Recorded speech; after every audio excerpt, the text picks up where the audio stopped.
Today is March 15th. There are only 5 days until spring, Scituate, so get ready. My name's Andrew Goodrich, and I'd like to actually just start with the COVID update and send it over to our town administrator, Jim Boudreau. Thank you. Good morning. The state remains in phase 2, step 2 of the vaccine schedule. So that again is residents 65 and over, residents with 2 or more comorbidities, along with teachers and school personnel are eligible to sign up now. Go to the state website. The state has a new sign-up process for the mass vaccination sites where you go in and enter your information, and then you will be notified when a vaccine schedule is available to you, as opposed to having to go in and find a vaccine for yourself. This is only for the mass vaccination sites. So CVS and other sites, you still need to go on individually and get those appointments, but this is a big change from what we had before. Over 200,000 people signed up over the weekend. And again, it could take several weeks to get notified, but once you go in and put in your information, you do not have to do anything else until you've been notified that a vaccination is available for you. And then you have 24 hours to respond that you will take that vaccination slot. If you have problems, again, 211 or the Council on Aging will help you get an appointment. I want to thank the town of Marshfield and Town Administrator Mike Maresco. They made 200 vaccination slots available to our teachers and school people last Friday. So we were able to get a large number of our teachers over there and get them vaccinated. That was great. They were also able to sign up for their second doses at the same time. As part of the new sign up that the state has, there will also be 4 days over the next several weeks where teachers and school personnel will be able to sign up for themselves only. No other vaccines will be done those days. Again, that is right now is just at the mass vaccination sites. We are hoping that other sites will do that. But again, a big thank you to Marshfield. That was a big help to us to be able to get a large chunk of people vaccinated all at once. At the same time, last Friday, we were able to vaccinate those residents who had been vaccinated at our first clinic. They got their second doses. They were notified of their appointments. They showed up. So anybody who got a dose from the town of Scituate has now received a second dose, which is a good thing.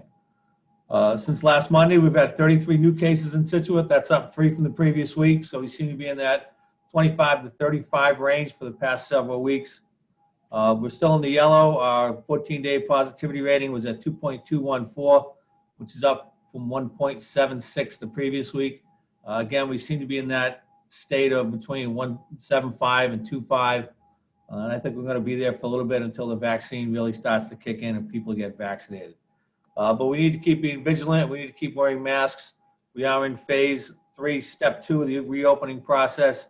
And if the numbers keep going, we'll start phase 4 on the 22nd, which is the opening of outdoor venues, and particularly Fenway Park would be able to start having fans in the stands for Red Sox games this year. Winners Walk Golf Course closed for their winter activities yesterday. No more dog walking, no more walking. That is so we can get prepared for the opening of the golf course, hopefully in April. On the good news front, the town received notice that we've been awarded a $400,000 Complete Streets grant. This grant will be used to complete the sidewalk on Country Way from Huey down to the Greenbush line. We will begin that in as timely a manner as possible. There is some coordination we need to do with National Grid to move some poles, but this is really good news that we'll be able to complete that portion of the sidewalk, complete the Country Way sidewalk, and then turn our attention to sidewalks in other parts of town. But a very good job by the engineering department of the DPW. They did the design, they wrote the grant, and they deserve all the credit for getting this done. Cole Parkway and Cedar Point is still moving along. Cole Parkway is a pretty cool project. If you have a chance to go down there, look, we're putting that marina on pilings to keep it from moving, but they're really doing a good job down there. The senior center project is almost complete. The staff is in, as well as the veterans agent. They have moved in. We are still on schedule to open April 1st. We'll be meeting this week with our health director, Drew Shealy, to determine what exactly we can do when we open and what type of numbers we can have. The project will not be completely done until later on in the spring, as obviously we have to do a lot of landscaping up there, and that will take place as the weather gets better. The water department will be flushing this week. Tilden Ave, Vinyl, Hadley, and Edith Homes. We won't be flushing today. Obviously, it's too cold. We'll be concerned about freezing on the roads, but we will continue our flushing program later this week Also, any small roads off those will also be flushed at the same time. Wednesday, as I think everybody knows, is St. Patrick's Day. Although no parade on St. Patrick's Day this year, the Irish ambassador in Washington, D.C., Daniel Mulhall, will be hosting Shades of Green, a St. Patrick's Day celebration of Irish America. That's a 90-minute program that will be in partnership with cultural centers and festivals throughout America. It'll take place Wednesday at 7:30. I've been told that Scituate is only one of 2 communities in the entire United States that will be, featured on the program. So this might be something you want to take a look at. To register, a link is available on the town website. We will also be getting up our Irish flags down on Front Street. That's been delayed by the high winds, but we will have the Irish flags up for the St. Patrick's Day holiday. Finally, just a fun fact, today is March 15th, which is the famous or infamous Ides of March. For those of you who don't remember, on this day in 44 BC, Julius Caesar was assassinated on the floor of the Roman Senate. That led to the demise of the Roman Republic and the rise of the Roman Empire. So a big date in history, over 2,050 years ago. So just thought I'd throw that one out for people. That's what I have for today. All right. Thank you. A little history lesson in there. I love that.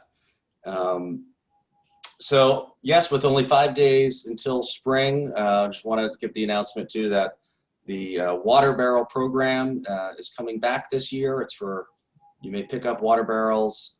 It's going to be just for 1 weekend. So you have to go to the website to register and purchase your rain barrel. It's at the Great American Rain Barrel Company. We'll have the link properly displayed so you can order that, but it's going to be April 10th, that Saturday, for you to be able to pick them up. But please start thinking about that, and thank you to the Water Resources Committee for helping to resurrect that. Again, St. Patrick's Day this week, have West Cork behind me. There's going to be a virtual toast at noon with our friends from the sister city in West Cork. You may RSVP. We'll have the link live for you as well. It's noon here, but it's 5 o'clock over in West Cork. Everyone is invited. Fun fact, the world record for a virtual toast is only 3,500 people. Maybe we can break it, maybe not. Who knows? So again, please RSVP if you're interested. So now we'll go with school update with our superintendent, Bill O'Burkhead. Thank you, Selectman Goodrich. Appreciate it. And good morning, everybody.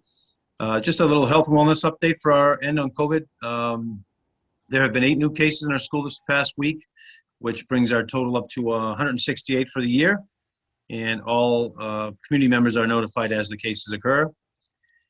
In other updates, our Safe and Strong reopening plan updates. The school committee voted last week on Monday 5-0 to implement phase 2 of our Safe and Strong reopening framework, which will have grades K through 5 returning to in-person full-time learning 5 days a week beginning March 29th. We're excited to have our elementary students back full-time for full days, and our staff and administrators are working hard on the details, which will be going out to parents as early as next week. At the meeting, I also shared a target date for returning our 6 through 12 students to in-person full-time learning for April 12th. A full presentation supporting this return will be shared at next Monday, March 22nd school committee meeting. There's a great deal of excitement and momentum in the district as our staff begin to get their vaccinations. Our positive town and school numbers remain low, and our mitigation strategies continue to eliminate the spread of any in-school transmission. So we're confident that the reopening will happen safely, and we're excited to have the kids back. And we will continue to work on the many details that need to happen to make this happen on the ground, and we'll continue to share that out with our community. A few sailor shout-outs to wrap up. I'd like to thank Town Administrator Boudreau and Marshfield Town Administrator Moresco for the opportunity to have 200 slots of vaccines for our educators. That was a pleasant surprise and a much-needed boost in morale for our staff. Those that didn't have opportunities to get in line for vaccinations or make appointments were able to do so on short notice, which was exciting. And we feel very confident that our majority of our staff are in a position to have the vaccines or are scheduled for them. And finally, our district continues to work on its diversity, equity, and inclusion focus and reimagining what our school district will look like in the future, both academically, social, emotionally, and inclusively. We begin to work with the RIDES Network, which is a reimagining integration diverse and equitable schools group, with a small group of administrators, MEDCO director, students, and teachers, along with myself, to begin that work. And I'll continue to update you on the progress of that. But it's good to start with a small local group, especially the students, to hear what's happening in our schools and how we can make sure that things are working for everybody in our schools. So I want to give a shout out to all those involved in that and to our MEDCO program for offering that to our school. I wish everybody a happy St. Patrick's Day next week and a wonderful week ahead. If any seniors who are still having some issues with some vaccine appointments, please reach out to the Senior Center, and I ask you to please support local business. Thank you. Take care.